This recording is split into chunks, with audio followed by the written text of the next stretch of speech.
금리 제가 보여드리는 것 중에서 은행에서 자금 이 융통에 오는 부분이지 않습니까? 코픽스 금리. 코픽스 금리하고 지금 일정 부분 지금 금리하고 기준 금리하고 두 개가 약간 갭이 형성되어 있어가지고 이 갭을 메우려면은 또 기준 금리가 올라가야 되는데 어 지금 하는 신임 총재도 이게 금리 올리는 부분에 대해서 좀 새로운 정권의 눈치를 봐야 된다고 할까나?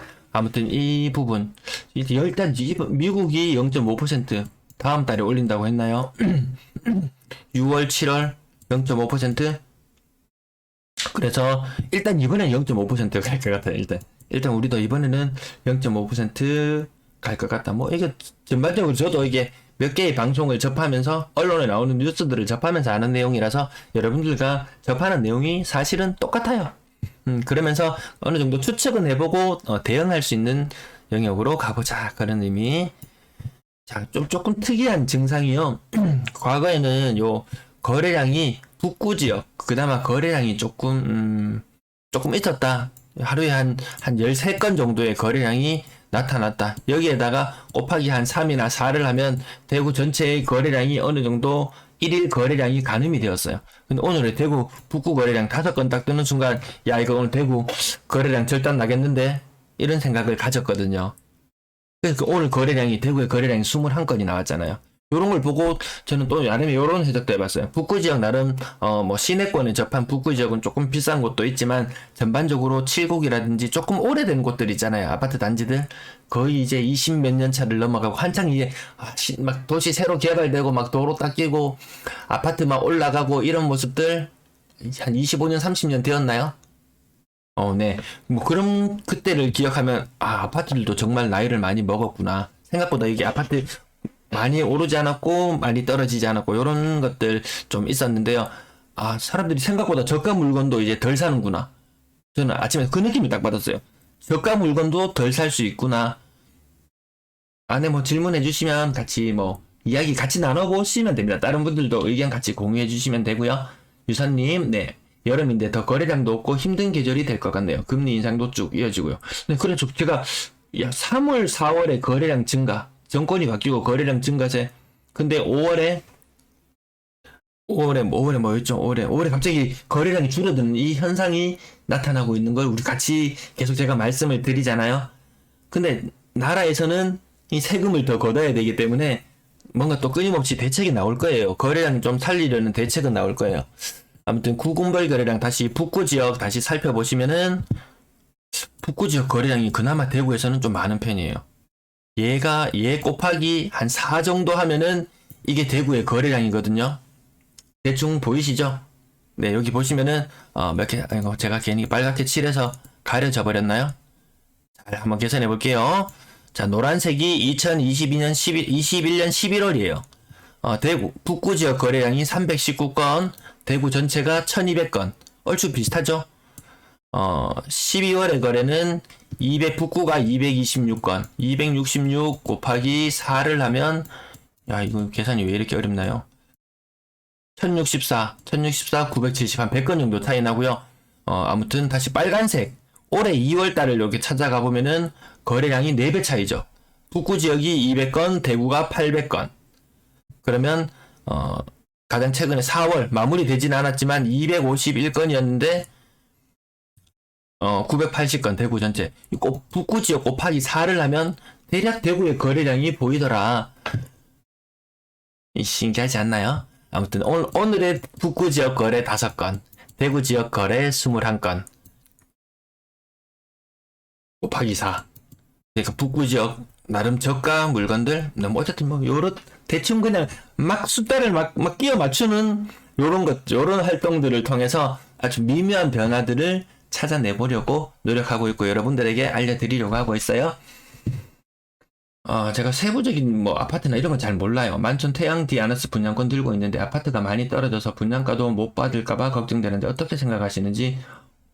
저는 일단 만촌 태양 디아너스 저기 근처를 이렇게 가본 적도 없고 그렇게 뭐 개별의 아파트들에 대해서 이렇게 전망한다는 것은 사실 굉장히 조심스럽습니다.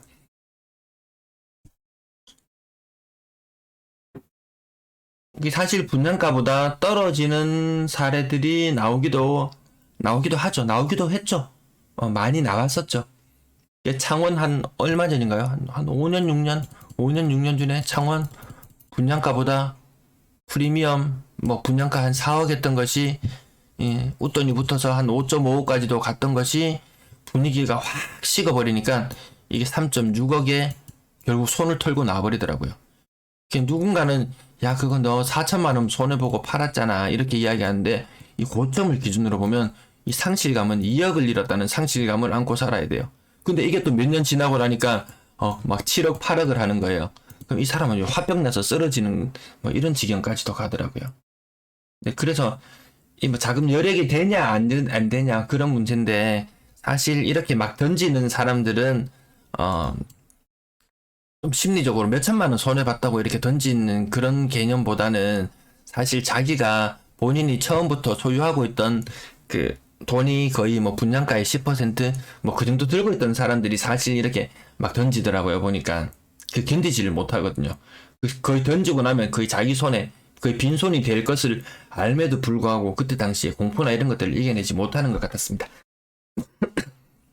그린님 금리 인상으로 전세가가 조정이 될 건데 얼마 정도 조정이 될까요? 0.25%당 몇 천씩 조정되는 것 같던데 고견을 듣고 싶어요. 사실 고견도 저 뒷부분에 그린님 그 전세가 다시 한번 같이 한번 다뤄볼게요. 나타났어요. 제가 요거 특별 방송으로 다뤄서 서울 지역의 그 위기, 사실 서울 지역의 전세가가 높아진다는 그런 위기보다는 그 신축 아파트의 전세가가 높아지는 이 사례 있잖아요.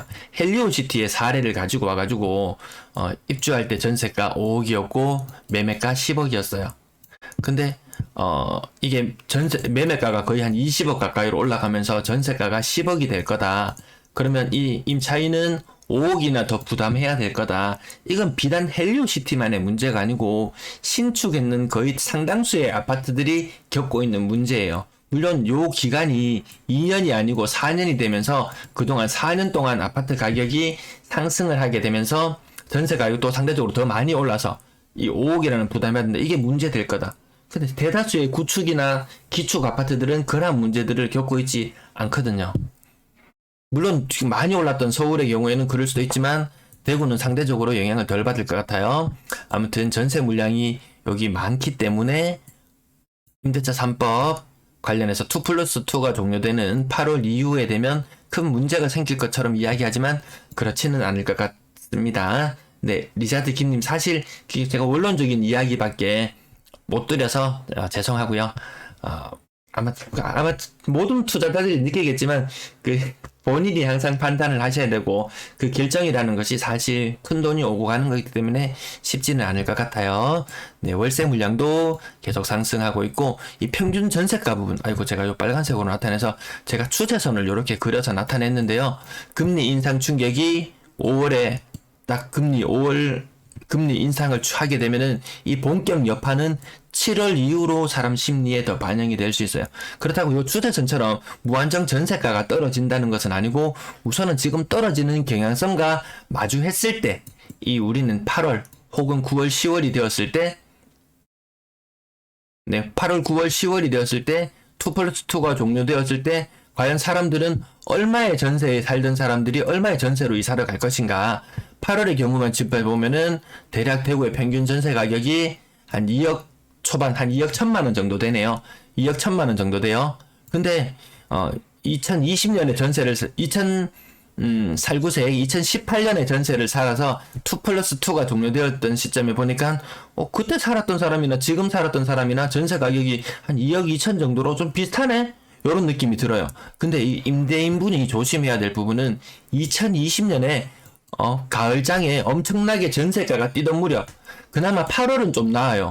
9월, 10월, 11월 요맘때 전세 들어갔던 사람들 있잖아요.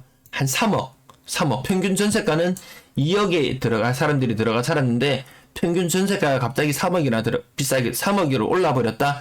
거의 1억 가까이 더 비싸게 주고 전세를 들어갔던 이 사람들이 당연히 2년 더 살 거라고 임대인들은 생각하고 있었는데 사실 주변에 전세 물량도 많아가지고 임대인들이 좀 나름 걱정도 하고 있잖아요. 그래서 당연히 2년 더 살아줄 거라고 생각했는데 이 사람들이 갑자기 나간다는 이야기를 할 수 있어요. 그러면 임대인의 위기가 찾아올 수 있다. 이 부분.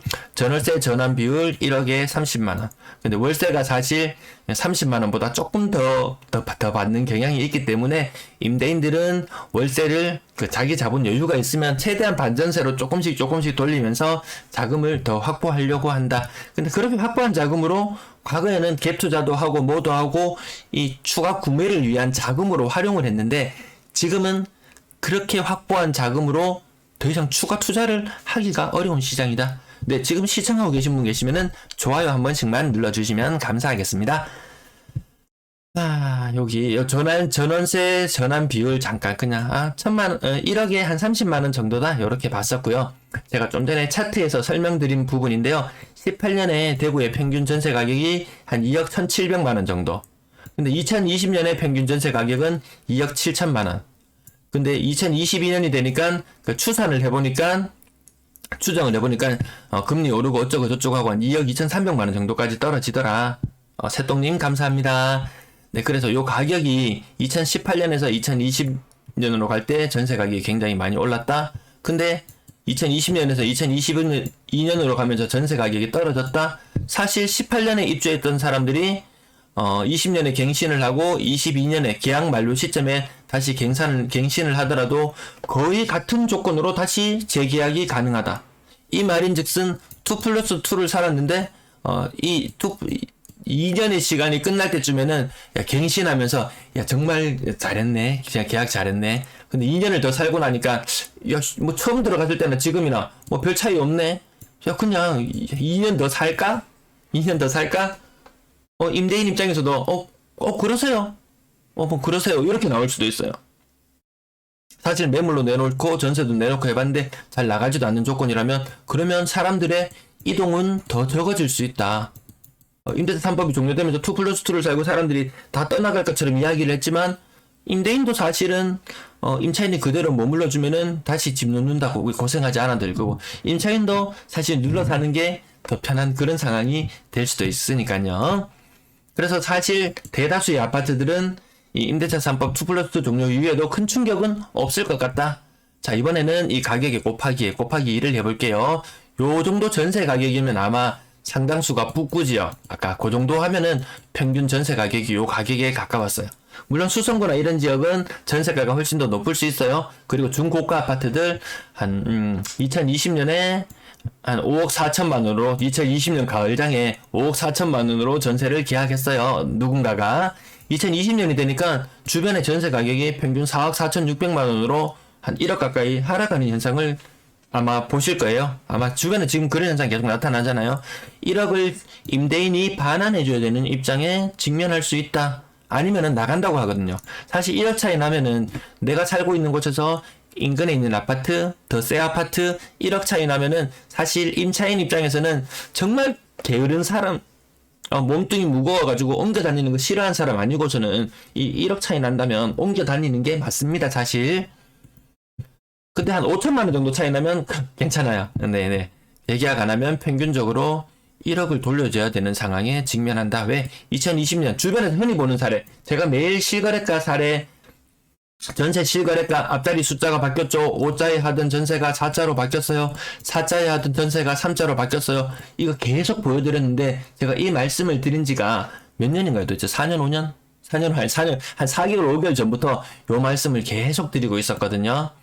네, 그런 부분 감안해 본다면 4억 중후반의 전세가 3억 초반 혹은 3억 초중반의 전세로 바뀐다. 그러면 임대인이 1억을 구해야 되는데 이 사람이 만약에 집주인이 2020년 가을에 이 뒷북 타가지고 갭 투자한 사람들 굉장히 많아요. 내 자본금은 1억이 채 되지 않는 상태에서 아주 고가의 전세를 받고 내 돈 몇천만 원을 투자해서 집을 살 수 있다. 집은 천정부지로 가격이 계속 오를 것이다. 이 색안경, 누군가가 그 사람에게 색안경을 씌워줬어요. 야, 무조건 사, 무조건 올라, 집은 무조건 우상향이라는 색안경을 씌워줬어요. 네, 그래서 끊임없이 올랐으면 문제가 없었을 건데 가격이 조정을 받으면 좀 어려움이 좀 생길 수 있겠죠. 아무튼 1억을 돌려줘야 되는 상황이라면 다음 세입자한테 돈 받아서 줄게. 그거 누가 떼먹냐? 집이 어디 가냐? 집은 어디 안 가지만 돈이 안 들어올 수 있어요.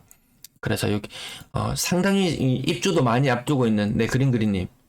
네네네, 잠시만요. 네, 아무튼 입주도 굉장히 많이 앞두고 있던 시점에서 이 세입자가 집을 빼서 나가야 되는데 좀 문제가 생길 수 있어요. 제가 부동산 경매 사이트도 근래에 몇 번 들어가 봤는데 최근 1년간 대구의 아파트 경매 낙찰가율이 100%를 넘었어요. 최근 3개월간의 경매 낙찰가율을 조사해 보니까 90%예요. 90%. 네, 감정가 대비 90%. 그것도 가격 사실은 좀 잘 받는 거예요. 감정가 법사가라고 하나요? 네, 요 법사가라고 그러죠. 네. 뭐 저도 말 들었을 때 사전에 찾아봐도 잘 안 나오고 이래가지고 아무튼 좀 감정평가 가격이 조금 높게 측정되는 경향은 있긴 있는 것 같은데 아무튼 90%. 이 낙찰가율이 확 떨어지고 있는 현상. 그리고 어떤 물건을 보면은 임차권 등기 이렇게 되어 있는 게 있어요. 임차인이 나갔는데 집주인이 돈을 안 돌려줬다는 말이잖아요. 그래 임차인이 물건 한 개 남겨두고 법무사 가가지고 임차권 한번 등기하고 나중에 소송하고 막 경매로 넘어오고 하고 이런 과정을 거쳤던 물건 같아요. 야, 전 이거 말로만 들어봤던 임차권 등기를 경매 물건에 저 보게 될 줄은 몰랐네요. 네, 그린그린님 분양이 많이 되는 게 변수였네요. 근데 지금 또 분양이 지금 숨죽여 있는 애들이 있잖아요. 지금 갑자기 분양이 많이 안 하고 이렇게 있는데 숨죽여 있는 물량들이 터져 나올 수 있다. 혹시라도 또 규제가 뭐 해제를 한다든지 이런 조짐이 보이고 미분양이 해소가 된다든지 하면은 또 분양의 물량이 또 굉장히 많이 늘어날 수가 있어요.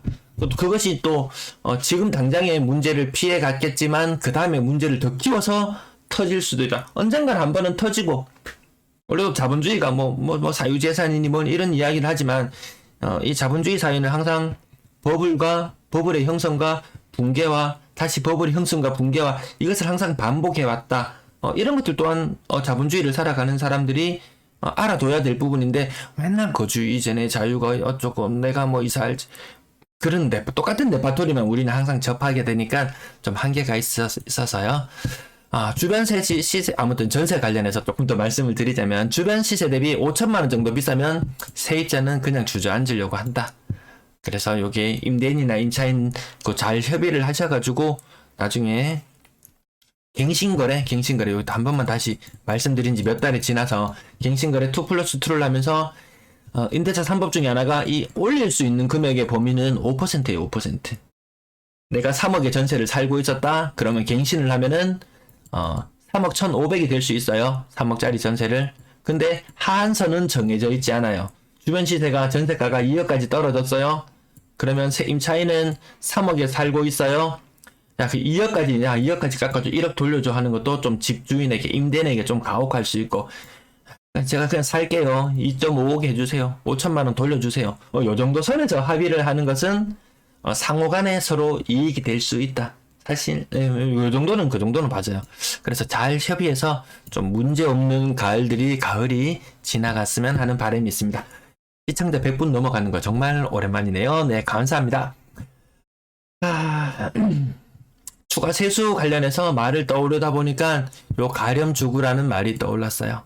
가렴주구, 가혹하게 거두고 강제로 빼앗는다는 뜻. 가혹하게 거두고 강제로 빼앗는다는 뜻.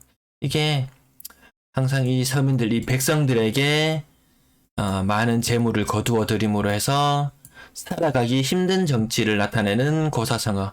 이 가혹하게 거두어 들인다. 가혹하게 거두어들이고 강제로 빼앗는다. 이런 말. 지방 관리들이 혹독하게 세금을 걷어들이고 백성들이 살아가기 힘든 정치적 상황. 근데 이 백성들이 살아가기 힘든 정치적 상황들은 항상 이래왔다는 거. 항상 이래왔다는 거. 네, 디지파크님 2022년 현재까지 분양 물량이 거의 6천에서 7천 가구던데 올 연말까지 10,000천 가구 예상되더군요. 2023년에도 분양할까요? 네, 늘 분양은 계속해요. 이번에 사실 최근 들어서 과거에는 연초에 분양 예정 물량이 한 3만 가구 정도 나오면은 이 중에 한 50% 정도만 분양해도 많이 분양했는 거다. 요런 시절이 있었어요. 근데 근래 들어서는 이것 중에서 거의 한 80% 가까이 거의 연초에 나오는 대구 시내 전체 뒤집을 수 있는 공사판이라는 공사판을 다 조사해 놓고 봤을 때 한 2.4만 가구 거의 한 80% 가깝게 분양을 하더라는 거죠. 뭐 이런 일들이 요 근래 몇 년 동안 있어 왔어요. 그래서 지금도 이 세이브 되어 있는 물량이 하려고 만약에 분양 경기가 만약에 좋았다면 호시절이라면 한 방에 막 한 4만 가구 중에서 총리 지금 판때기 뒤집어 엎을 수 있는 것만 한 4만 개 정도 되는 걸로 제가 대략은 파악하고 있는데요. 이 중에 몇 퍼센트를 분양을 할 것인가, 뭐 한 50%를 할 것이냐, 60%를 할 것이냐. 50%를 분양해서 2만 가구를 분양했어요. 그럼 2만 가구가 내년으로 2월 된다고 보시면 돼요. 그럼 내년으로 2월 되면은 다른 모든 공사판들은 쉬냐? 또 이게 있잖아요. 뭐 또 멸실이 되고 또 더 구축 아파트들이 생겨나고 또 문제 있는 것들이 생겨나면 또 여기에 수량이 플러스 되면서 또 연초에 분양할 수 있는 물량이 또 3, 4만 개 정도 되고 여기에서 분양이 이루어지고 이 과정들이 계속해서 반복해서 나오는데 최근에 천양했던 것들 뭐 2018년, 19년, 20년, 뭐 21년 이때까지 21년 초반까지 분양 실적이 계속해서 좋아지면서 분양률을 착공률 뭐라고 해야 되나요? 아무튼 그 비율이 점점 높아져 왔다는 거죠. 그러면서 더 빨리 부수고 더 많이 짓고 뭐 중심 상업지구 이런 것들 더 많이 더 비싼 값에 사들이고 더 비싼 값에 팔고 이 가속도가 너무 많이 붙어버렸다는 거죠. 아무튼 분양 일정 계속해서 나올 것 같아요. 이 가렴이라는 뜻 가혹하게 거둔다. 결국 가혹하게 거두어들이고 나면 원성이 자자해지고 결국 대상 자리에서 물러나게 하였다. 뭐 이렇게 항상 뭐 세금 많이 거둬들이고 제가 한 달 전쯤에 말씀드렸던가요? 이 밀란의 시대라는 것. 이 밀란 관련된 이 조선 후반 중국 역사에 있어서 밀란 관련된 책 잘 정리되어 있는 게 나와요. 막 삼국지에도 막 그런 거 나오잖아요. 보면은 뭐 황건적부터 시작해서 막 이런 거 막 나오는데 계속 이렇게 밀란의 시대, 엄청난 역사를 가지고 있는 밀란. 우리도 밀란의 시대가 있었어요. 근데 우리는 이제 세뇌 받듯이 민주주의 좋은 것, 법치주의 좋은 것, 이런데 대들면 안 돼. 우리는 아주 어릴 때부터 세뇌받듯이 자라와서 이런 반란은 꿈도 못 꾸고 가혹하게 거둔다 하면은 예 알겠습니다 하고 갖다 바치는 그런 것은 이제 아주 익숙해져 있는 것 같아요. 죽으라는 뜻은 여기 아무튼 이 시절에도 가혹하게 공물을 바쳐야 해서 편하게 지낼 날이 없었다. 지금도 매 한 가지예요. 무리하게 빼앗아 갑니다.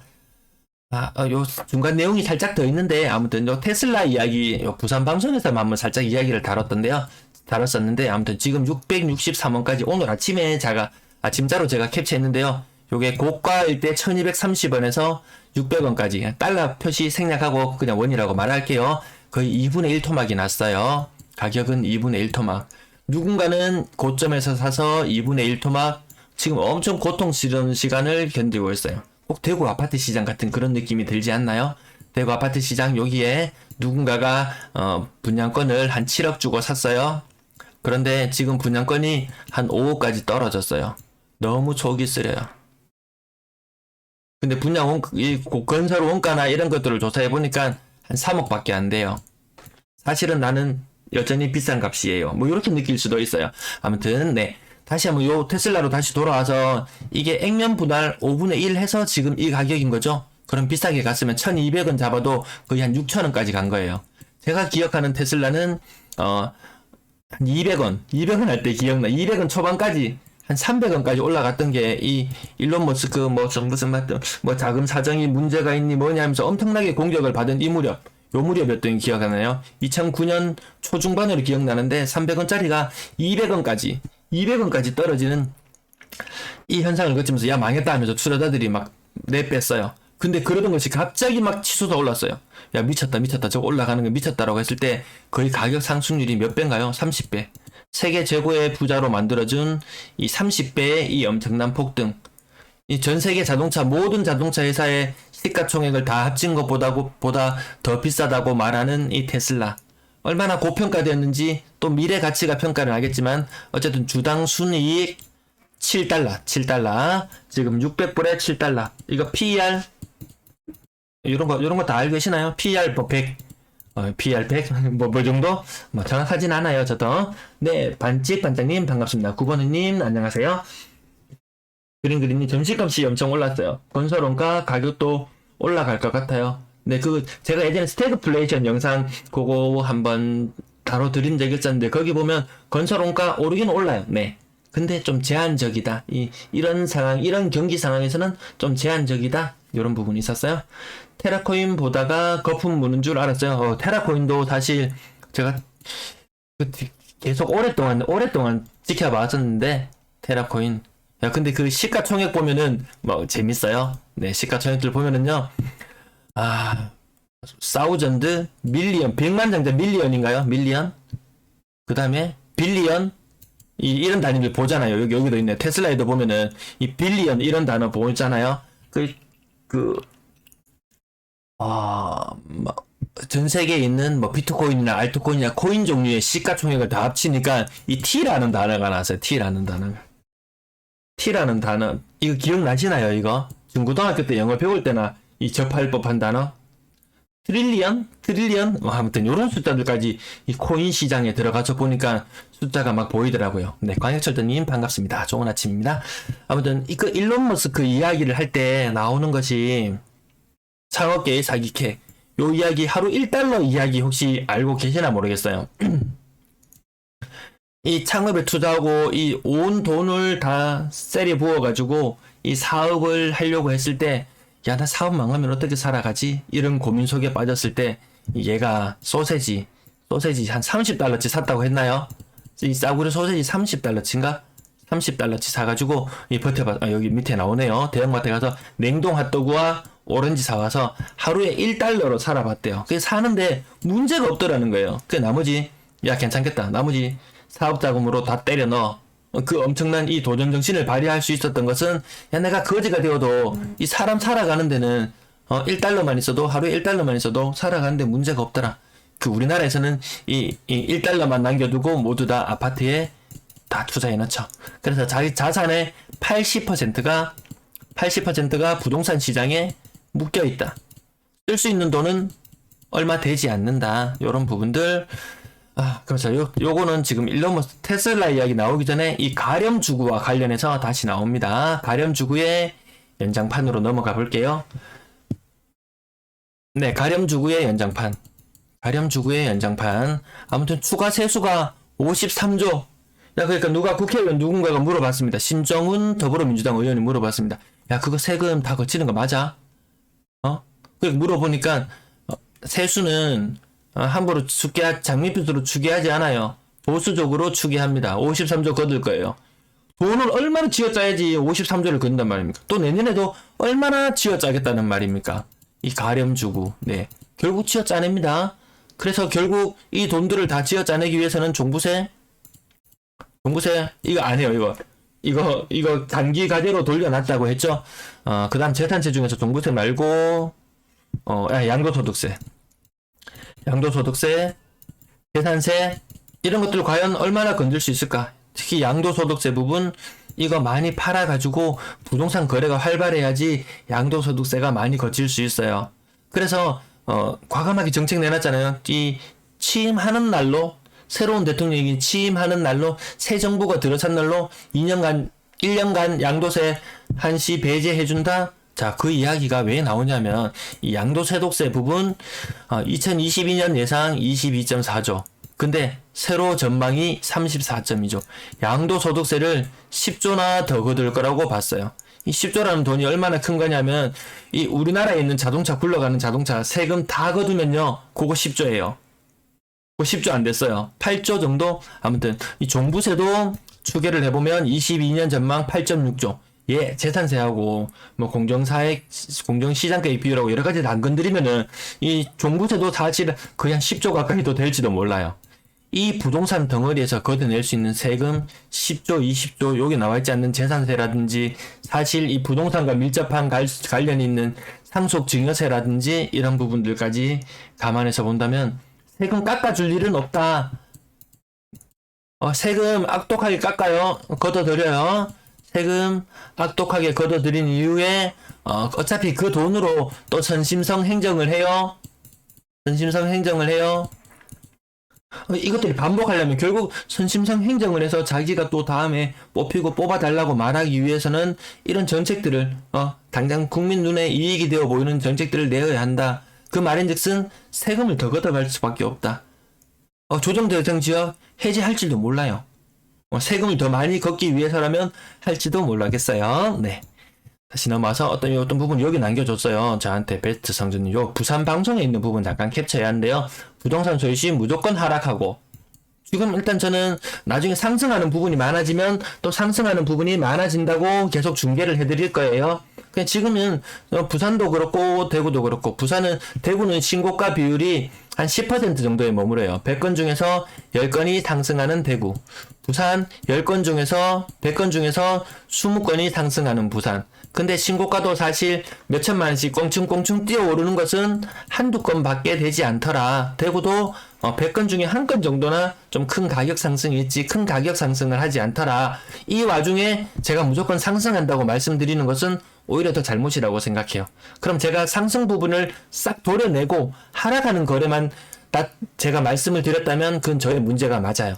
저는 전부 다 가격 상단 부분 다 보여드려요. 오히려 저 가격 하단 부분에 처참하게 무너지고 있는 중가 저가 아파트들 현실 다 보여드리진 못해요. 시간상의 한계, 지면상의 한계 때문에 다 보여드리지는 못하지만 어쨌든 무조건 하락한다. 일본 따라 집값 폭락한다. 요거 저 맞아요. 일본 따라간다. 시장 경제 상황 최근에 제 일본 관련해서 책 사실 그 책도 그 책 저자들의 이야기지 저의 이야기는 아닌데 아무튼 그건 저는 그 저자들의 의견과 지금의 우리 경제 상황이 맞닿아 있는 부분들이 많다. 여러분들이 판단하셔라. 저는 그렇게 말씀드리고 싶어요. 노후가 비참할 것이다. 근데 요 말 안 듣고 또 저 말도 맞는 말이에요. 사실 지금까지 이래 왔어요. 근데 지금 40년, 50년 대출 해주잖아요. 해준다고 하잖아요. 자, 그러면 이 40년, 50년 대출을 받으면 노후가 불안해 비참할 게 아니고 지금 현재부터 노후까지 비참할 수도 있을 것 같다는 그런 생각이 번뜩 들었어요. 차라리 노후만 비참하고 말이죠. 어차피 나라에서 기초노령연금 다 주잖아요. 두당 지금 40만 원씩 준다는 이야기도 있고 뭐 이것저것 합치면 차라리 노후가 비참해지면은 어차피 대구에 11가구 중에서 한 가구는 기초수급자 가구예요. 비참해져도 나라에서 어느 정도 보장을 해주더라. 그 젊은 시절부터 40년, 50년 대출 지금부터 노후까지 비참해질 수도 있다. 그럼에도 불구하고 은행은 실적을 위해서 내달려야 하고 네, 요건 지나갈게요. 자, 50년 주담대 나온다 이런 이야기들 좀 있으면 또 이거 대출 받아서 또 젊은 세대들은 사줘야 되는데 사실 50년 주담대나 이런 것들은 이제 20대 후반 정도 이제 사회에 발을 들인 사람한테나 50년 더하기 해주면 이 70대까지 사실 이것도 가혹하잖아요. 근데 50년 주담대를 뭐 40대 50대에게 해준다? 야 아무리 100세 세대를 100세 시대라고 하지만 이 100세 시대는 사람들 건강하게 오래 살라고 이 100세 시대라는 말이 나왔지 100세까지 빚을 갚으라고 100세 시대라는 말이 나오지는 않았을 것 같은데 이런 생각이 잠깐 들었어요. 네, 반짝님 자영업자 소상공인 지원금 받아서 세금 다 냈어요. 네, 자영업자들한테 지난번에 예전에 제가 너무 오래전에 방송에서 한번 다뤄드렸었는데 캐나다에서 그 위정자들이 이야기를 했대요. 이때까지 세금 거두고 했는 것들이 자영업자들한테 야 이제 드디어 국가가 할 일이 생겼다. 이제 드디어 국가가 그동안 열심히 세금 내준 사람들에게 할 일이 생겼다 하면서 진짜 천문학적으로 지원금을 빵빵 뿌렸어요. 그 대출로 뿌린 게 아니고 현찰로 빡빡 뿌렸어요. PD 수첩이었던가요? 추정 60분이었던 거 어디선가 거기 나온 영상 앞부분을 제가 캡처해서 보내드렸었는데 사실 더 풀었어야 되죠. 저는 그런 생각 가지고 있습니다. 지금도 또 이제 고생 끝 이제 다시 행복 시작이라고 말하기에는 일부 좀 잘 되던 자영업자들 예를 들어서 식당 같은 경우에도 좀 잘 되는 곳들 이런 곳에서나 가능하지 좀 영세한 곳들은 아직까지 그 위기를 견뎌내기가 더 힘들어지는 것 같아요.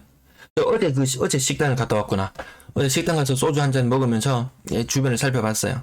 그렇게 사람들이 많이 몰려드는 느낌이 안 들었어요. 제가 가는 고깃집은 대구에도 몇 군데가 있던데 그게 아시나요? 고기 꼭 삶아서 나오는 것 같은데 그 고깃집 이름이 뭐지? 아, 평상. 네, 평상갈비. 평상갈비.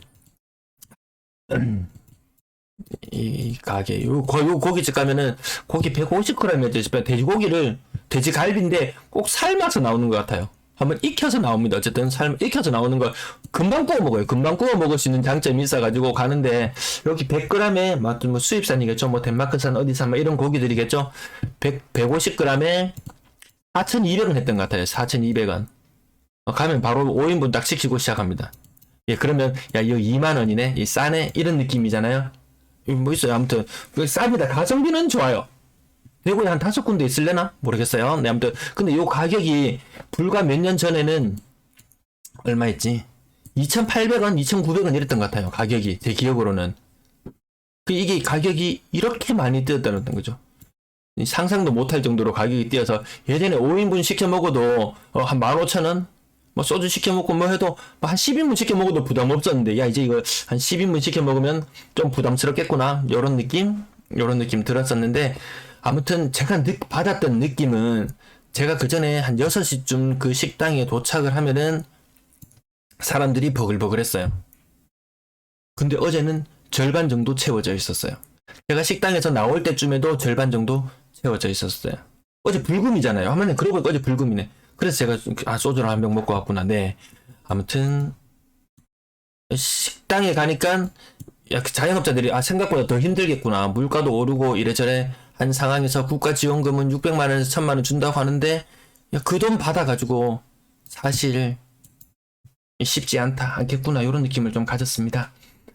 김소영 성원마미님 집을 사려면 언제 사야 하나요? 내년 아님 후년 언제가 좋을까요? 저거는 제 일본 방송 일본 그 관련된 책 제목이 우리는 일본을 닮아가는가 그 책 부분은 영상 부분을 정리해 놓은 부분 보시면은 제가 언제 사라 말라 뭐 이런 딱 특정 시기를 뭐 언급하기보다는 이 금리 상황이라든지 아니면 과거 일본의 사례라든지 이런 것들을 몇 가지 해서 말했어요. 제가 야 김소영님 네 내년 좋아요. 다른 유튜버 보니까 위기 속에 기회가 찾아온다. 네 포송이 멈추고 한 송이 꽃이 피어난다. 뭐 이렇게 이야기를 한다고 하면은 사실 제 말 안 들으실 거잖아요. 그 사람 누군가가 또 다른 유튜버가 말하는 거 안 들을 거잖아요. 주변 상황을 좀 면밀히 살펴야 될 게 사실 너무 많다. 저는 그런 느낌을 가지고 있습니다.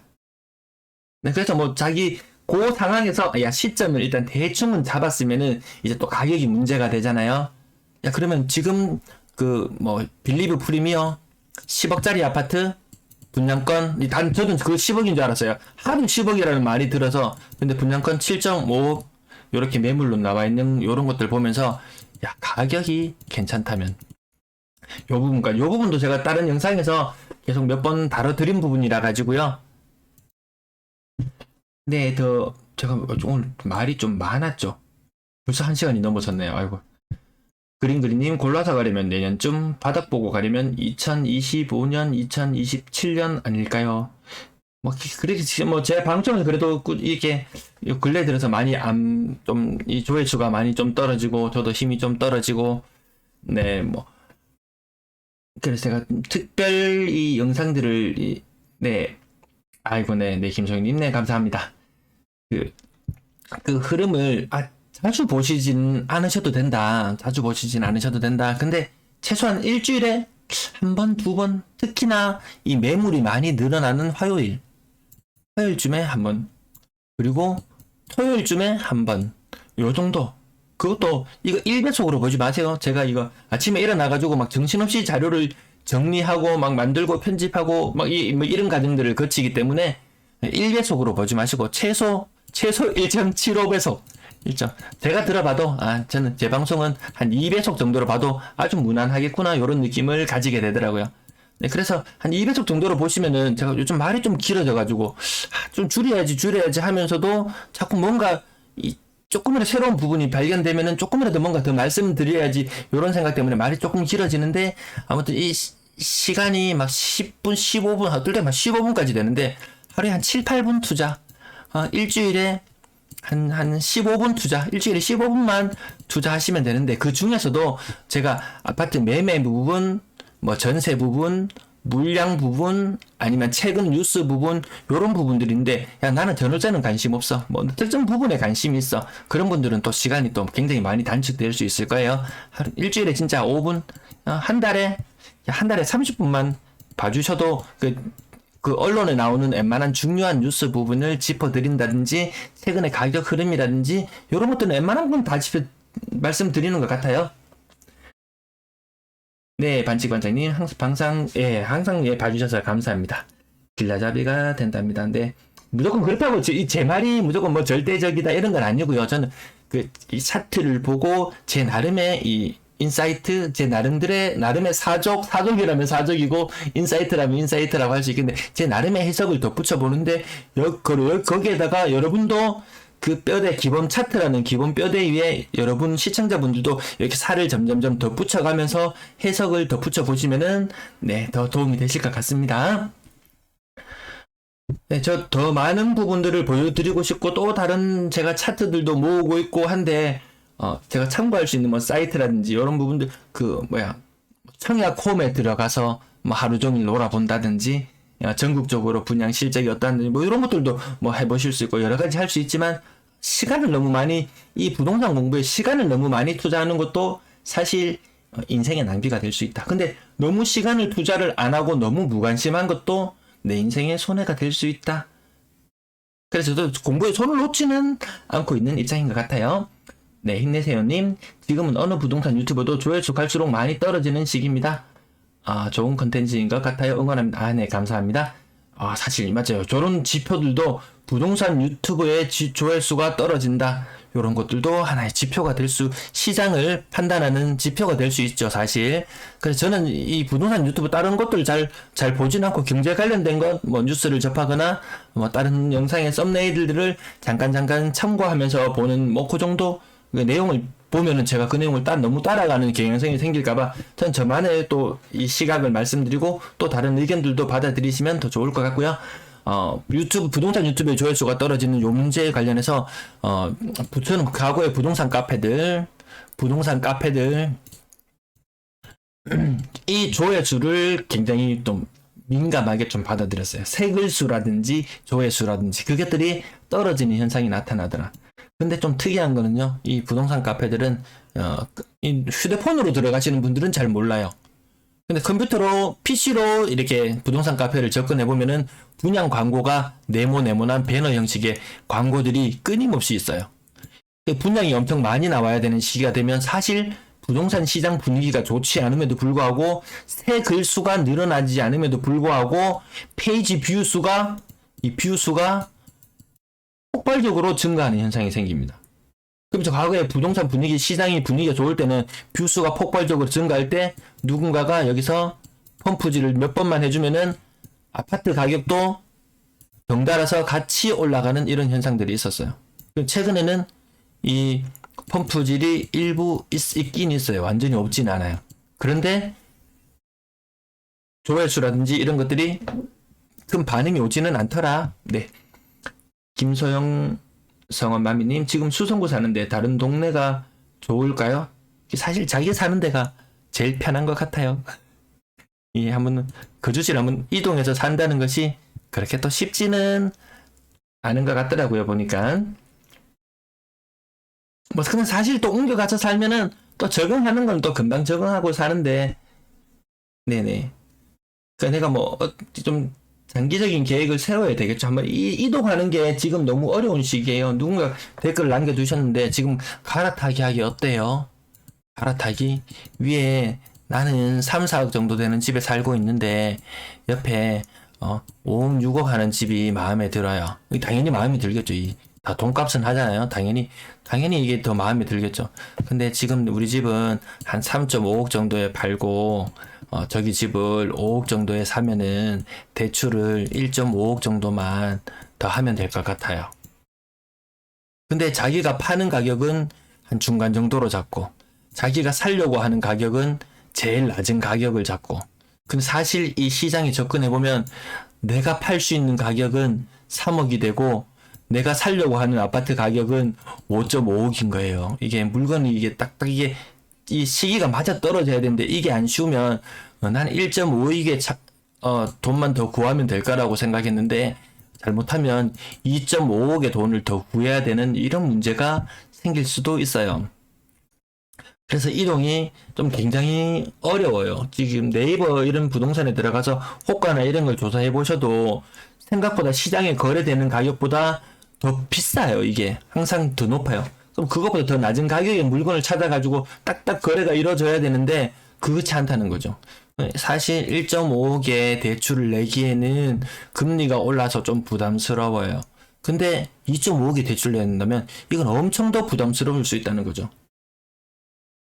네, 그래서 이 갈아타기라는 것이 더 어려워요, 지금. 이 숫자 노름을 할 때는 갈아타기가 쉬운 것처럼 보이지만 쉽지 않은 이야기인 것 같아요. 좀, 반지반짜님, 머릿속으로 그냥 시뮬레이션만, 내가 이 상황이라면, 그 상황을 가정해놓고, 이 매물들을 검색해보고, 막 다 하는 그런 상황이니까요. 사실 차라리 갈아타기는 오를 때가 차라리 내가 조금 더 손해를 보고, 내가 조금 더 비싸게 주고 갈아탔다. 그래도 다시 집값이 오르면 이 모든 문제가 해결이 되는데, 야, 정말 나는 잘 갈아탈 수 있을 것 같아요 라고 자신 있게 했는데 막상 내 걸 싸게 팔고 비싸게 사고 이 높게 부담하고 돈을 높게 부담해서 이렇게 들어갔는데 웬걸 5.5억에 샀던 집값이 5억으로 떨어졌어요. 이게 쉽지 않은 거예요. 차라리 가만히 있음만 이 못한 이런 결과를 또 초래할 수 있기 때문에 이 부분도 굉장히 좀 조심스러울 수는 있다. 물론 이 사전에 잘 알아보시고 모든 계약이라든지 금액이라든지 이런 부분이 잘 맞아 떨어져서 정말 내가 1.5, 요 정도 이자는 부담할 수 있어. 더 상급지 더 좋은 집으로 가서 1.5억의 이자를 감수할 수 있어. 내 직장도 안정적이고 벌이도 괜찮아. 그렇다면은 이 조건들이 다 맞아 떨어졌을 때 그때 가세요. 그때. 굳이 무리하셔서 이렇게 하지 마시고 네. 반치관트님 감사합니다. 후원 감사합니다. 지난번에도 한번 해주셨던 걸로 기억하는데 이거 후원 이거 안 해주셔도 되고 저도 이거 방송 요즘에 대구 방송도 1점 시간당 최저 시급 이상은 저도 벌고 있습니다. 네, 후원 너무 감사드립니다. 다음부터 안 해주셔도 괜찮습니다. 아무튼 다시 여기 돌아와서 이 모든 사항들이 막 갈아타기를 하려고 했을 때는 정말 고르고 해서 최적의 상황이 맞아 떨어졌을 때 그래도 이게 금리가 오르면 요 금액이 좀 부담스러울 수는 있어요. 네, 그래도 이 금리가 오른다는 것도 그 일본의 사례라든지 이런 것들을 봤을 때 무한정 오르진 않는다. 금리가 오른다고 하더라도 또 오르다가 보면은 물가가 또 다시 떨어지고 이 경제 순환 흐름상 또 다시 금리는 내려가고 누군가는 또 뭐 금리가 계속 오를 거다 이런 이야기도 하시는데 저는 일본 사례를 따라간다면 금리가 오르다가 또 다시 금리가 또 조정받는 현상 이런 것도 나타날 수 있을 것 같아요. 그래서 지금 또 이 대출을 받는다면은 이 대출 관련해서도 지금 이 은행들이 이제 서로 이제 사람들이 대출을 좀 덜 내가니까 서로 또 경쟁이 좀 붙는 경향이 있잖아요. 대출을 낼 때 지금 시점에 지금 금리가 요쯤이라고 해볼게요. 금리가 지금 오른다고 해요. 아직 금리 꼭지를 찍으려면 정말 여기 기준금리가 4에서 6% 정도 될 정도로 지금 1.5%의 기준금리에서 간다. 그럼 지금 고정금리 대출 4.4% 중반 4% 중반대 고정금리 요거 고정 5년 이후 변동 이후 금리가 다시 낮아진다는 가정을 둔다면은 차라리 요 상품이 지금은 제일 낫지 않을까. 완전 계속 고정으로 해서 나중에 대환을 한다. 집을 팔고 한번 정리를 하고 한다. 뭐 그것도 가능할 것 같은데 아무튼 지금의 변동금리는 좀 너무 무섭다. 우선 당장의 변동금리는 무섭다. 요게 앞으로 뭐 고금리가 형성되는 시기가 뭐 한 3년 정도가 될지 4년 정도가 이 여파가 미칠지는 모르겠지만 1년에 대출금리 5%씩 한 4년 5년 부담한다면 이 거의 집값의 한 20% 정도가 세금으로 나가야 될 정도? 혜윤님, 언제쯤 대구 부동산이 오를 것 같으신가요? 뭐 갑자기 뭐 규제 해제가 되어서 또 무슨 일이 일어날지 어떤 뭐 변곡점이 생길지는 모르겠지만 우선에는 쉽지 않아 보인다. 모든 것이 다 오르고 집값이 오르고만 할 때는 몰랐는데 지금 대출 규제라는 것들 당장 7월 1일부터인가요? DSR 이거 규제 손대려고 하다가 안 되니까 이것까지 하면 정말 절단 나겠다. 재건축의 제자만 이야기 꺼내도 재건축 아파트들이 폭등하는 현상을 정부는 바라봤잖아요. 규제 해제의 규자만 이야기를 꺼내도 또 어딘가는 또 폭등할지도 모르죠. 네, 강창우님, 아는 지인이 분양 당첨 후 내년 6월 입주인데, 이게 진짜 타이밍이 좀 그래요. 당첨 후 P 1.2억까지 형성됐는데, 지금은 P 2천에도 매매가 어려운 현실 분위기이네요. 이런 분위기 속에 구독자 모두 바닥에 매수 후 후일의 시세 차익 보셨으면 합니다. 아이고, 네, 저도 이 시청자분들께서 제 방송을 보고 이득을 보거나 이런 건 아니겠지만, 어쨌든 제가 아주 작은 참고라도 아니 여러 가지 많은 이 나오는 의견 중에서 그냥 한 가지 이야기일 뿐이겠지만 어쨌든 저런 생각도 있었구나 나중에 그냥 그 정도. 그리고 예전에 했던 방송들도 제가 계속 이 흔적을 계속 남겨놓으니까 그때의 분위기는 어땠을까. 지난번 특별 방송 잠깐 정리하면서 2020년에 입주했던 아파트의 수익률은 얼마나 되었을까, 21년에 입주했는 아파트의 수익률은 얼마나 되었을까, 22년에 입주했는 아파트의 수익률 이것도 계산해 봐야 되고요. 2023년에도 해봐야 되는데 이때는 평균 한 30% 이상의 수익을 거뒀어요. 물론 남산 롯데가 이때 입주했나요? 이때 입주했나요? 아무튼 100% 이상의 수익을 거두는 아파트 단지들도 있었지만 대다수의 아파트들은 한 30% 그 정도 선. 근데 21년도에 입주했는 아파트들은 수익률이 한 평균적으로 아주 고가의 고수익률 낳는 거 빼고 나머지를 하니까 수익률이 저 정도더라. 2020년에 입주하는 아파트들 지금 별로 재미없죠. 2023년에 입주한 아파트들은 또 더 재미없을 거다. 이런 것들이 하나의 흐름으로 해서 이제 계속 살펴볼 수 있는 그런 부분이 있을 것 같은데, 아무튼 네, 더 좋은 가격에 사고 더 좋은 가격에 팔기 위해서 우리는 이런 정보를 찾아다니는 것 같습니다. 제이슨님, 제이슨 W님, 수성구 대형들 더 빠질까요? 수삼 범일 보고 있는데 변동이 없어 보이는데 호가상으로는 계속 변동이 없어요. 근데 거래 가격이 항상 마지막 호가 최하단 부분을 뚫고 내려오는 것들이 있는데 지금 고가격대도 사실 수성구 고가격대도 많이 무너졌잖아요. 사람들 머릿속에는 15억이라는 생각이 있었던 것들이 지금 이제 저거 이제 13억이구나 요런 느낌. 한 13억 했는 집들은 한 11억이구나 요런 느낌. 한 9억 10억 했는 아파트들은 이제 한 7억 8억이구나 요런 느낌. 머릿속으로 이미 요 사람들의 머릿속으로 가격은 좀 내려왔는 걸로 좀 정리가 되고 있는 듯해요. 근데 호가는 찾아보면 거의 변동이 없을 거예요. 근데 과거에 2020년 오르는 시기 기억나시는지 모르겠어요.